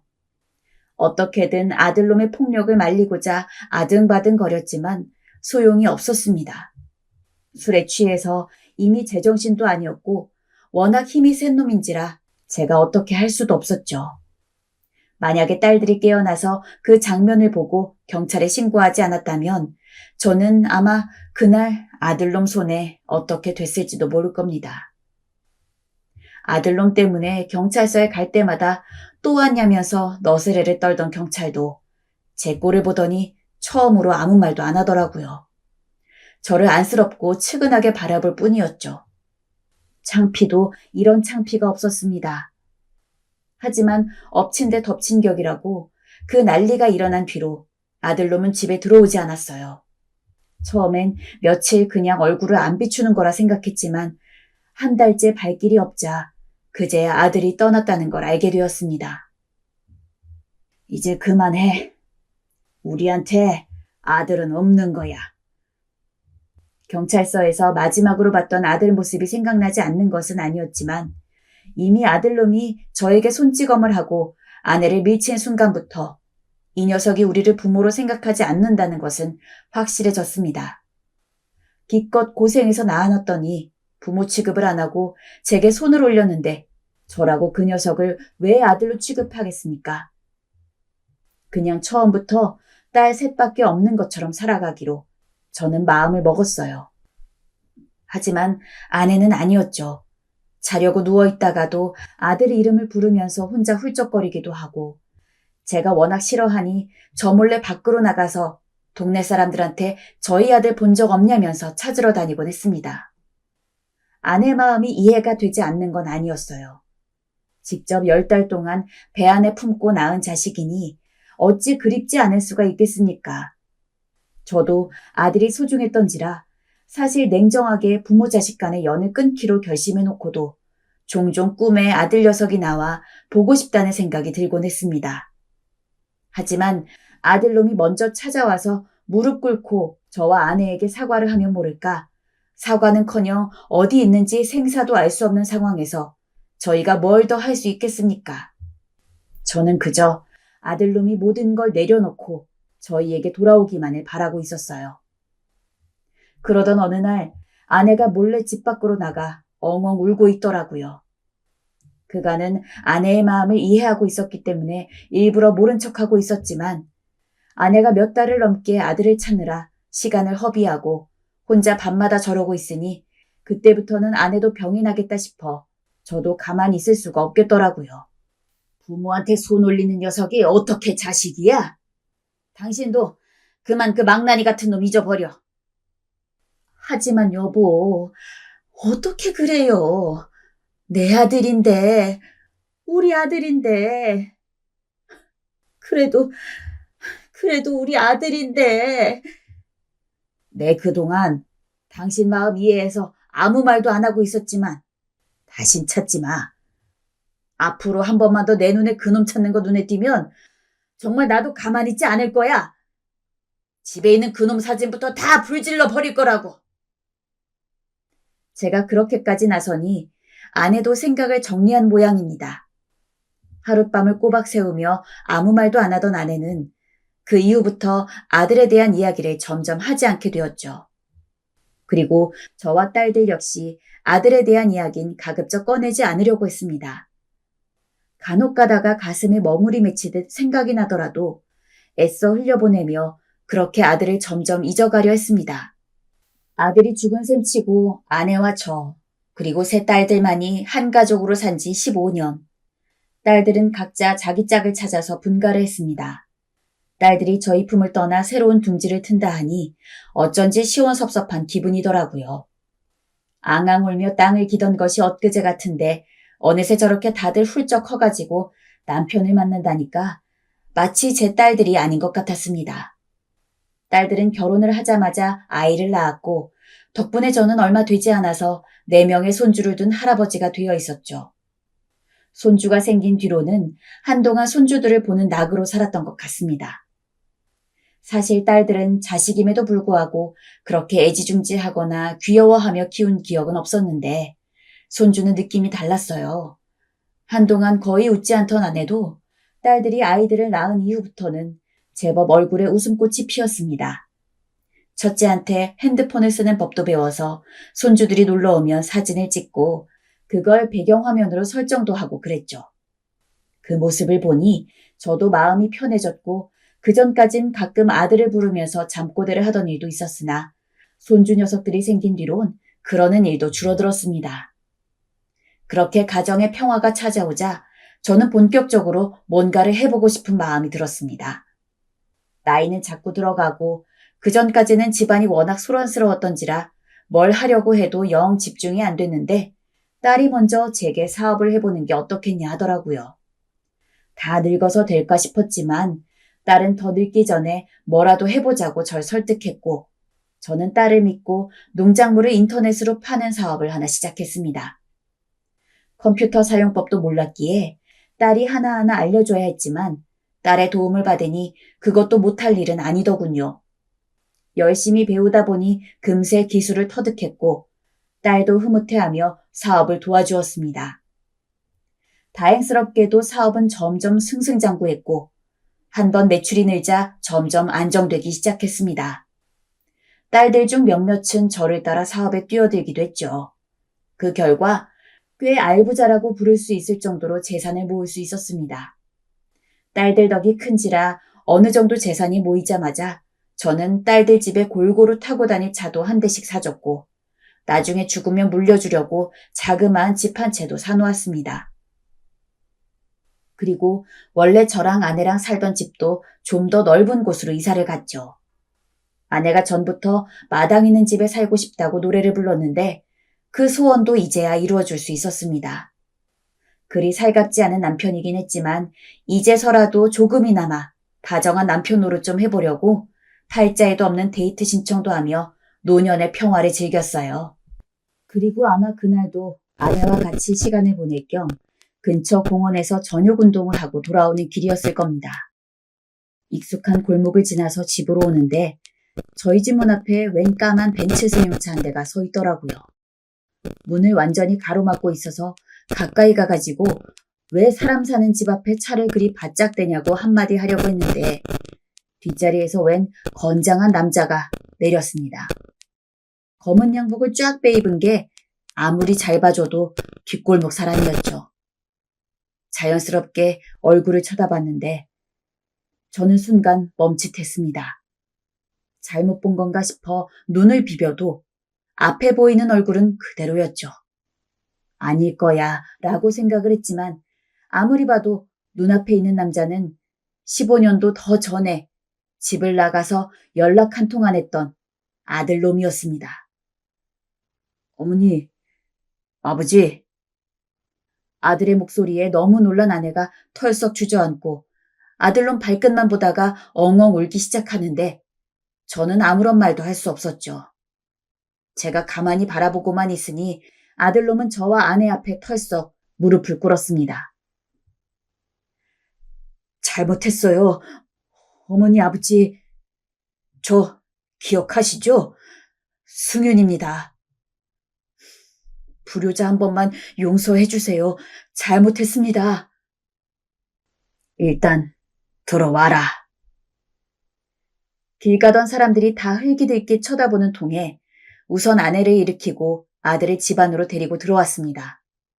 분명 죽었다고 원래 없던 아들이라고 생각을 하며 산 시절이 그리도 긴데 그럼에도 불구하고 막상 눈앞에 있는 아들을 보니까 마음 한구석이 너무 착잡하고 묘한 기분이 들었습니다. 왜 이렇게 오래 지나서 얼굴을 비쳤는지 화가 나기도 했고 한편으로는 이렇게 다시 얼굴을 볼 거면 걱정이나 안 하고 좀 빨리 나타나지 하는 서운함도 있었고 그랬죠.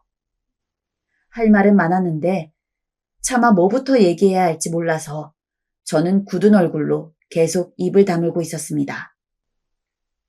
아내는 눈물을 갈무리하기도 벅차서 숨만 헐떡거렸죠. 저희가 아무 말도 안 하고 있으니 아들은 자기가 먼저 입을 열어 그동안 어떻게 살았는지를 조용하게 말해주었습니다.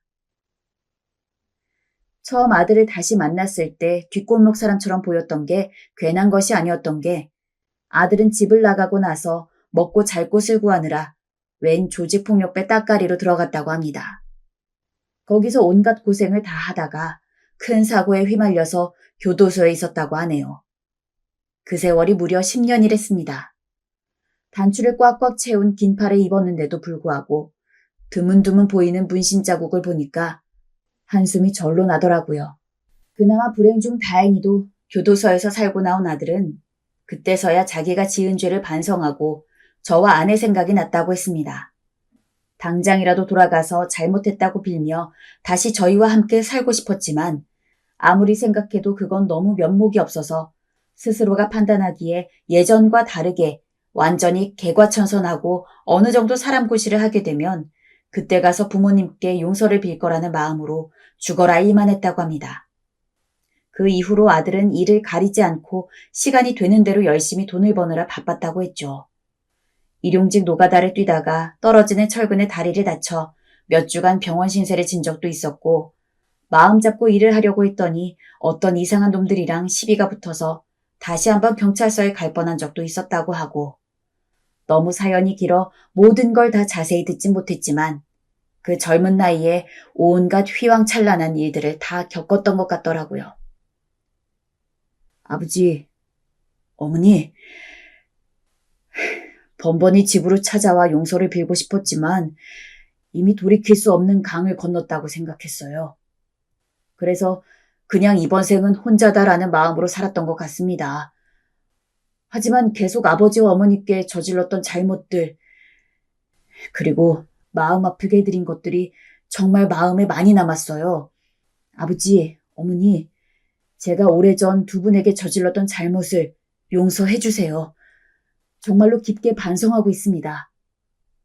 그렇게까지 정중한 모습은 어릴 때도 보지 못했었죠. 정말로 다시는 볼 일 없을 거라고 장담했었는데, 그래도 오랜만에 보니까 어쩔 수 없는 제 자식인지라 저는 반가운 마음부터 들었습니다. 더군다나 반성하고 살아왔다는 아들의 말은 진짜인 것 같았어요. 저는 조금 마음을 추스린 후 다시 얘기하자고 했고, 일단 오늘은 집에서 자고 가라고 말했습니다. 그런데 다음 날, 아들은 딸들에게도 사과를 하고 싶다고 했어요. 아내는 딸들에게 막내가 돌아왔으니 얼굴 한번 보라고 불렀고, 그렇게 돌아온 아들로 인해 온 가족이 저희 집에 모였습니다. 아들은 딸들이 들어오자마자 그 앞에 무릎을 꿇더니, 누나들, 내가 잘못했어요. 라며 딸들에게도 깍듯이 사과를 했습니다. 딸들은 처음엔 아들을 보고 저희처럼 놀라 아무 말 잊지 못하다가 착잡한 표정으로 고개를 돌렸습니다. 너무 오랜만이고 지금껏 연락 한 번 없었으니 뭐라 말해야 할지 모르는 얼굴들이었죠. 그런데 첫째 딸이 화가 난 얼굴로 아들을 꾸짖기 시작했습니다. 승윤이, 너 어떻게 연락 한 번 안 주고 지금에야 올 수 있어? 부모님이 너 찾는다는 생각 안 했어? 그리고 집을 나갔으면 최소한 생사 정도는 알려주고 살았어야지. 지금 와서 용서를 구하면 어쩌자는 건데? 네가 나가고 나서 어머니 아버지 속이었는 줄 알아?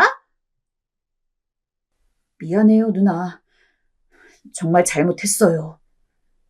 저도 집에 오고 싶었어요. 근데 차마 제가 저지른 짓을 생각하면 그럴 수가 없었어요. 입이 100개라도 전 할 말이 없어요. 그래, 미영아. 승윤이가 많이 반성했다고 하더라. 우리한테도 용서를 구했어. 가족이 이렇게 다 모인 것도 기적 같은 일이잖니. 그만 마음 풀고 승윤이 받아주자꾸나. 엄만 그러기로 이미 결정했어. 아내는 화가 난 첫째 딸을 살살 달랬고, 첫째 딸은 아내가 승윤을 받아주기로 했다고 하니 참겠다는 듯 입을 꾹 다물었습니다.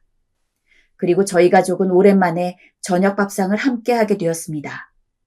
묵묵히 아내가 차려준 밥과 미역국, 김치를 먹고 있는 아들을 보니 어떤 면에선 실감이 나지 않았어요. 늘 꿈으로만 그리던 아들이었는데 저는 먹먹해진 마음에 아들의 밥 위에 김치를 하나 올려주곤 다 먹었다며 밖으로 나가 바람을 쐬었습니다. 그때 제 뒤로 마음 씀씀이가 다정한 둘째 딸이 다가오고 있더라고요. 아버지 마음 알아요. 그간 승윤이 때문에 마음고생 많으셨잖아요. 아무리 잊고 사신다 하셨지만 그럴 수 있으셨겠어요? 저도 그게 되지가 않았는데. 승윤이가 돌아온 것도 하늘의 뜻이 있을 거예요. 이제라도 우리 가족 다 모였으니 앞으로 행복한 날만 생각하면서 잘 지내봐요. 둘째 딸의 말을 들으니 마음이 놓이면서 따뜻해지는 기분이 들었습니다. 딸의 말대로 정말 하늘의 뜻이 있는 것만 같았죠. 간절하면 이루어진다는 말처럼 꼭 소원이라도 이루어진 기분이었습니다. 하지만 첫째 딸은 여전히 분이 안 풀린 것 같았어요. 아버지, 제가 왜 지금에서야 왔겠어요? 나는 잘 모르겠어요. 무슨 꿍꿍이라도 있는 게 분명해요. 돈이라든지 뭐 그런 거요. 뭘 바래서 온 걸 거예요. 정말 죄송했다면 이미 한 번은 찾아왔겠죠. 난 아무리 혈육이라도 수민을 믿을 수가 없어요. 아내는 다시 가족으로 잘 지내면 될 터인데 왜 그러냐며 첫째 딸을 꾸짖었지만 저는 첫째 딸의 마음도 이해할 수 있었어요. 옆에서 아들이 집을 나가고 난 후 매일 밤 문을 닫지 못하고 아들 걱정에 뒤척이며 잠들어야 했던 우리 속을 옆에서 다 보고 있었으니 아들에 대한 원망이 깊었던 거였겠죠. 저는 첫째 딸의 마음을 달래며 우린 괜찮다고 잘 지내보자 했습니다. 그날을 계기로 아들은 저희 집에 자주 들렸어요. 아내는 기왕 온 거 우리랑 같이 살면 어떻겠니? 라고 이야기를 했지만 아들은 지금 사는 것에 만족한다면서 이런 식으로 가끔 시간 날 때마다 부모님 뵈러 오는 게 더 좋아요. 라고 했습니다. 그러면서도 못한 아들 노릇을 제대로 하겠다며 건강검진 시기도 아들놈이 다 챙겨서 병원에 데려다 주기도 하고 앞으로 꼬박꼬박 용돈도 드리겠다면서 달에 한 번씩 100만 원을 통장에 붙였는데 돈은 필요 없다고 이야기해도 부득부득 받아달라는 통에 그냥 나중에 다시 돌려줄 생각으로 돈을 받았지요. 그렇게 예전과 다르게 착실하게 살아가는 듯한 아들이 눈에 보이다 보니 저는 내심 마음이 뿌듯하고 그랬어요. 특히 아들이 돌아온 이후로 아내는 얼굴이 활짝 펴가지고는 아무것도 아닌 것에도 슬슬 웃음을 흘리는 일이 많아졌죠. 마치 죽은 아들이 돌아오기라도 한 것처럼 아내는 아들 줄 거라며 반찬도 하고 김치도 담그면서 미소를 감추지 못했습니다. 다만 전 아내에게 말하지 못했지만 아들에 대해 하나 미심적인 부분이 있었습니다. 바로 아들이 무슨 일을 하면서 돈을 벌고 있는지 정확히 모르고 있었다는 거였죠.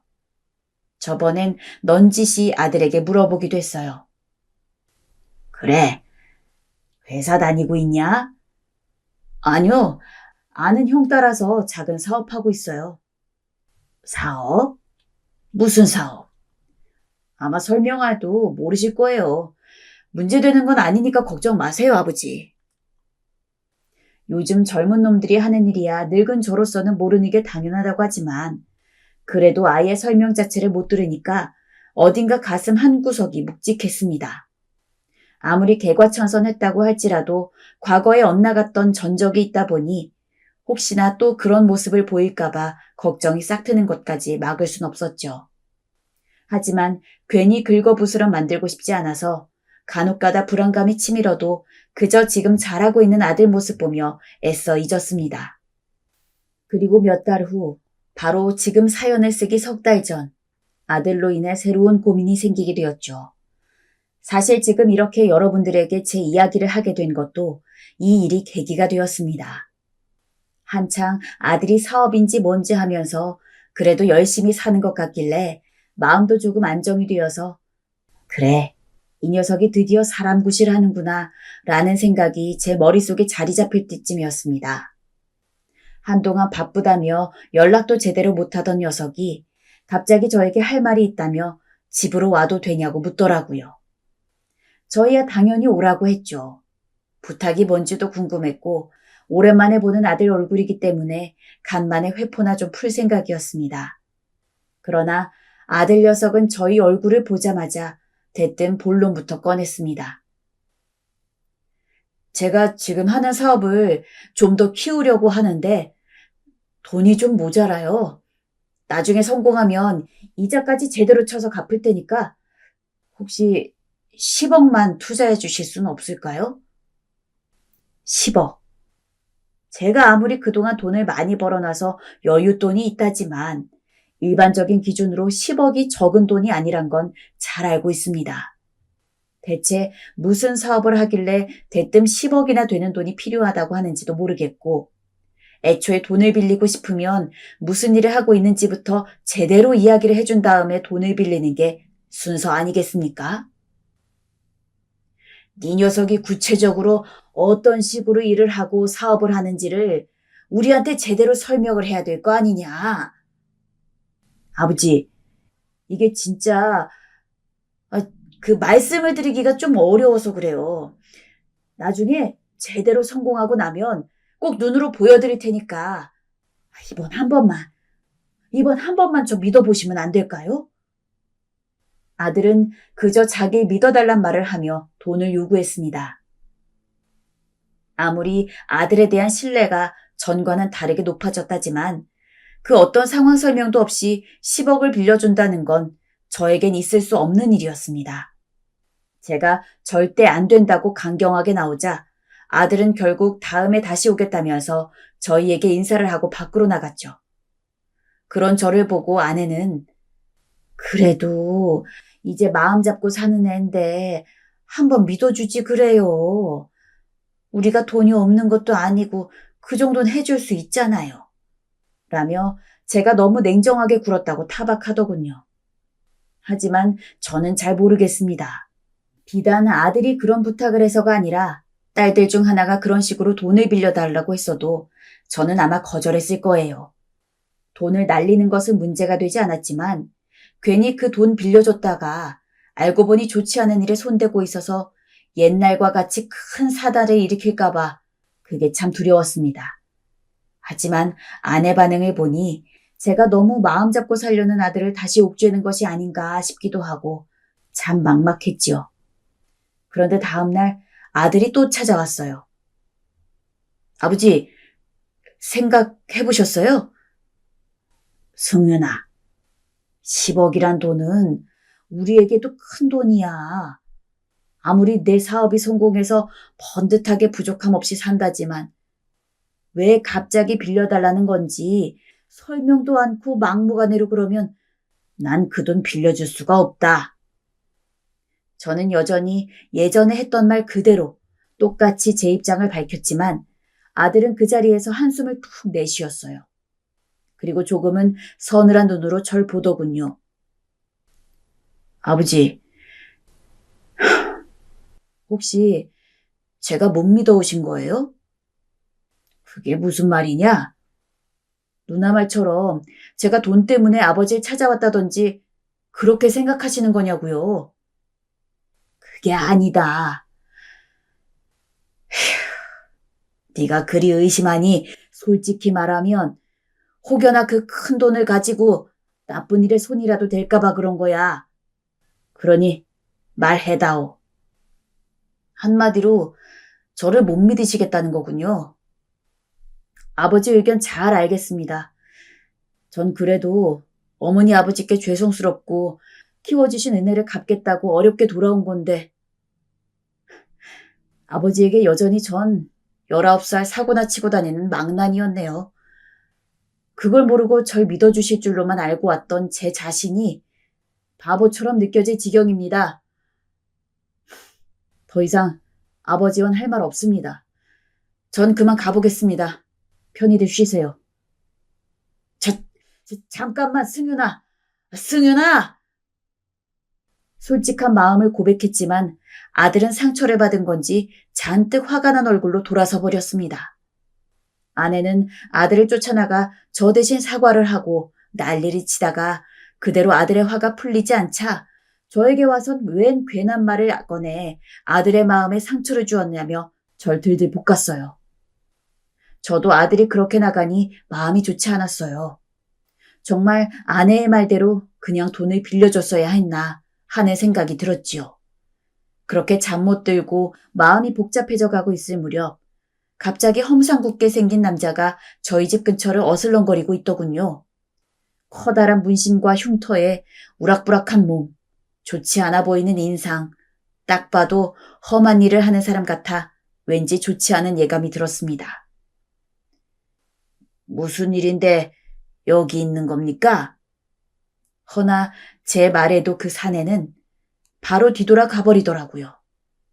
뭐 별일 아니겠지 싶었지만 왠지 느낌이 쎄해 저는 아들이 왔을 때 말을 해봐야겠다 생각했어요.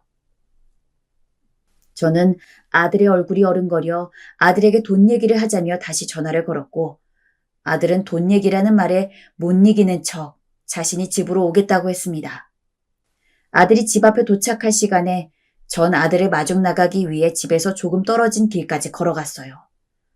이 길을 걸으면서 아들과 얘기하면 뭔가 대화도 잘 풀릴 것 같았고 부자 사이도 다시 원래대로 되돌아갈 것 같았거든요. 어느 정도 길을 걷자 아들의 뒷모습이 보이더군요. 그런데 누군가와 통화를 하는 듯한 아들의 목소리가 들렸고 저도 모르게 그쪽에 귀를 갖다 대어 무슨 이야기를 하는지 들어보았습니다. 하지만 그 통화 내용은 차라리 듣지 않는 게 낫겠다 싶을 정도로 너무나 충격적이었어요. 조금만 있어봐. 내가 그 돈 어떻게든 마련한다니까. 기다려 보라고. 노인네가 어마어마하게 돈이 많아. 어머니 때문이라도 금방 넘어올 거야. 나 그 돈 못 받으면 끝이야. 내가 그 상수 형님 돈 가지고 도박장에서 다 말아먹었는데 그 조폭놈들이 날 살려두겠어? 지금도 아마 날 찾고 있을 거야. 혹시라도 여기 알기 전에 빨리 떠야 해. 그러니까 너도 절대 정보 흘리지 말고 잘 숨어 있어. 어? 내가 나중에 전화할 테니까. 이제 끊어. 통화 내용을 들어보니 대충 짐작을 할 수 있었습니다. 아들이 노가다를 하면서 열심히 하려던 건 거짓말이었죠. 아들은 조직폭력배인 사람의 돈을 빼돌려 도박을 했고 그 돈을 날려 쫓기고 있는 상황이었던 겁니다. 그리고 저희에게 온 이유도 그 10억, 돈을 채워놓기 위해 온 것이었죠. 그 순간 분노로 몸이 떨리면서 온몸에 통증이 찾아왔습니다. 아들을 완전히 믿는 건 아니었지만 이런 무섭고 끔찍한 일에 가담했을 거라고는 상상하지도 못했습니다. 그래도 마음 한구석 아들이 개과천선해서 돌아온 거라고 믿고 있었는데 그래서 자식을 기다리고 있을 이 가여운 부모를 찾아온 거라고 믿었는데 그게 아니었다니. 저는 충격을 받으면 안 된다는 걸 알면서도 그만 다리에 힘이 풀렸고 정신을 잃지 않기 위해 한 발 한 발 디디며 겨우 집으로 돌아갈 수 있었어요. 그런데 집에 도착하자마자 긴장이 풀린 건지 현기증이 났고 마지막으로 귓가에 들렸던 게 제 아내 목소리였던 것 같아요. 여보. 저는 병원 침대에서 눈을 떴고 눈을 떴을 땐 아들과 아내가 제 옆을 지키고 있었습니다. 아들은 걱정하는 눈으로 절 바라보고 있었어요. 아버지, 갑자기 쓰러지셔서 깜짝 놀랐어요. 그나마 흙바닥에 머리를 부딪히셔서 다행이지. 다른 곳이었다면 정말 큰일 날 뻔했어요. 의사도 천만 다행이라고 하더라고요. 무슨 충격적인 일이라도 경험하신 거예요? 허나 저는 아들의 그런 걱정 어린 목소리도 눈빛도 모두 가증스러웠습니다. 전 잔뜩 쉰 목소리로 병실에서 나가라고 했습니다. 다시 네 놈 꼴도 보기 싫다고요. 그러자 아내가 무슨 말이냐는 듯 눈을 동그랗게 떴고 아들놈도 얼굴이 한순간에 굳어졌습니다. 왜 그러세요, 아버지? 내가 못 들은 줄 알아? 그날 다 들었어. 네가 왜 우리 찾아왔는지 다 알게 됐다고. 그러니 썩 꺼지라고! 제 말에 아들놈은 입술을 꾹 깨물었습니다. 아들놈은 제게 언제부터 한 거냐고 물었고 저는 통화를 엿들은 그날이라고 대답했습니다. 그러더니 아들놈은 안색을 싹 바꾸고 묻더군요. 이어지는 아들의 말은 정말 가관이었어요. 그래서 안 주실 거예요? 뭐? 10억 안 주실 거냐고요. 저 장례 치러야 될지도 몰라요. 여보, 대체 이게 무슨 말들이에요? 설명 좀 해봐요. 수민아, 네가 장례를 치른다니. 아니 이게 뭔 말이야? 어머니, 솔직히 말씀드릴게요. 저 죽게 생겼어요. 제가 조직폭력배에 있을 때 돈을 슬쩍 한 게 있는데 그걸 갚지 못해서 쫓기고 있어요. 정해진 기일 안에 10억을 주지 않으면 전 어떻게 될지도 몰라요. 장기를 팔아야 할지도 모르는데 아마 장기로는 그 돈 안 갚아질 거예요. 뭐, 뭐? 아내는 너무 충격을 받았는지 잠시 몸을 휘청거렸고 저는 다시 급격히 머리가 아파지는 느낌에 병실 침대에서 눈을 감았습니다. 아들은 그 와중에도 꿋꿋이 당당하게 계속 말을 이어나갔어요. 만약 돈을 안 갚으면 여기서 장례를 치러야 할 수도 있다고요. 부모 앞에서 차마 못할 말까지 하면서 떳떳하게 돈을 요구하는 아들의 모습에 저도 아내도 할 말을 잃었습니다. 잠시 후 아내는 상황이 모두 파악되었는지 침대에 얼굴을 파묻고 오열을 하듯 울고 아내의 울음소리에 병실 사람들 시선이 모두 몰렸습니다. 그리고 아내는 처음으로 아들의 뺨에 손을 대었어요. 이놈아, 돈 때문에 우리 찾아온 거였어? 결국 돈 때문에? 왜 대체 그런 못된 짓을 한 거야? 왜? 우리가 뭘 그리 너한테 잘못했니? 먹여주고 재워주고 길러준 것밖에 없는데 왜 바른 길로 가지 못하고 늘 그런 나쁜 길만 가는 거야? 왜? 하지만 아들은 아내의 손이 수차례 자기 몸을 두들기고 때려도 표정 하나 변하지 않았고 오히려 절 바라보며 10억을 입금해달란 말을 남기곤 뒤돌아 병실을 나가버렸습니다. 우두커니 저와 아내만이 남겨지자 그제야 저 역시 속에서 열이 올라왔습니다. 아들은 제게 주먹을 들었던 날 그 어린아이에서 조금도 변하지 않았어요. 변했다고 믿고 싶었지만 그건 그냥 저희의 희망사항일 뿐이었죠. 검사를 다 받고 아무 이상이 없다는 걸 확인받은 후에 퇴원하여 집으로 왔어요. 며칠 더 입원할 걸 권고받긴 했지만 병실 공기도 답답하고 아들 일도 있는지라 그저 얼른 집에서 쉬고 싶더군요. 그렇게 아내의 부축을 받으며 집 안으로 들어오는데 전에 봤던 그 험상궂은 사내가 떡하니 마당에 서 있었어요. 저도 아내도 덩달아 긴장이 되어 저흰 서로의 손을 꼭 붙잡았죠. 아들, 어디 있습니까? 우린 몰라요. 승윤이 집에 온 적 없어요. 알고 있으니까 험한 꼴 당하기 싫으면 말하셔요. 나도 노인네한테 손 올리는 거 싫으니까. 정말 모른다고요. 정말 몰라요. 하지만 아내의 거짓말을 간파했는지 그 험상궂은 사내는 아내를 보더니 피식 입꼬리를 올려웃곤 저를 지나쳐 집안을 뒤지기 시작했습니다. 사내 한 명의 손길에 집안 가구들이 쓰러지고 식기들이 부서지고 쑥대밭이 되기 시작했어요. 힘없는 노인네 둘은 아무 말도 못하고 그저 집안이 부서지고 망가지는 상황을 바라보아야만 했지요. 사내는 집안을 전쟁터로 만든 후 조용히 저희에게 다가와 협박조로 말을 이었습니다. 아들이 여기에 온 걸 안다고.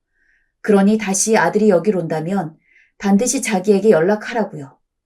연락하지 않으면 가만두지 않겠다고. 정말 무슨 일이라도 저지를 것 같은 어조의 말에 아내는 벌벌 떨었고 사내는 아내의 그런 손 위에 자기의 연락처가 적힌 종이 한 장을 쥐어주곤 유유히 떠났습니다. 저와 아내는 그날 밤 단 한숨도 자지 못했어요. 그렇다고 집안을 치우지도 않았지요. 그냥 서로 한숨을 흘리고 이 일을 어째야 하나 시름 섞인 한탄만을 내뱉었지요. 그때 아내가 제게 눈물을 찍어 누르며 말했어요. 돈 줘야 해요. 저 사람 안 그러면 승윤을 정말 어떻게 할지도 모른다고요. 저도 같은 생각이었어요. 미운 아들이었지만 그렇다고 하나뿐인 아들을 위험하게 만들 순 없었어요. 저는 깊은 한숨을 뿜으며 아들에게 전화를 걸었고 계좌번호를 불러달라고 내일 은행에 가는 대로 바로 입금하겠다고 말했어요. 아들은 제가 돈을 준다고 하자 그제야 목소리가 밝아졌고 고맙단 인사도 없이 전화를 뚝 끊어버렸습니다. 그 후 어떻게 되었냐고요? 전 아들에게 돈을 주었고 아들은 다시 소식이 없습니다. 첫째 딸은 이 사건이 있고 나서 아들을 경찰에 신고하겠다며 난리가 났고, 저와 아내는 삶의 낙 없이 그저 하루하루 끼니만 때우며 살고 있네요. 짧은 며칠 동안이었지만 오랜만에 재회한 아들과 그 아들로 다시 가족이 모이는 행복한 삶만을 기대하며 살았는데, 한순간에 물거품이 되었으니 이제 더 이상 무슨 힘으로 살아가야 하는지 모르겠습니다. 그 전에 어떻게 살았는지 기억도 잘 나지 않네요. 그저 온몸에 힘이 없고 가끔씩 머리가 아파옵니다. 아내는 더 말할 것도 없죠. 아들이 간 이후로 완전히 알아누워 버렸고 침대에서 일어나지 못한 채 약의 힘으로 버티고 있어요. 왜, 도대체 어쩌다 저희 부부에게 이런 시련이 찾아온 걸까요? 차라리 아들을 만나지 않았던 때로 돌아가고만 싶은 심정입니다. 부디 댓글로 저희 부부를 향한 많은 격려 부탁드립니다.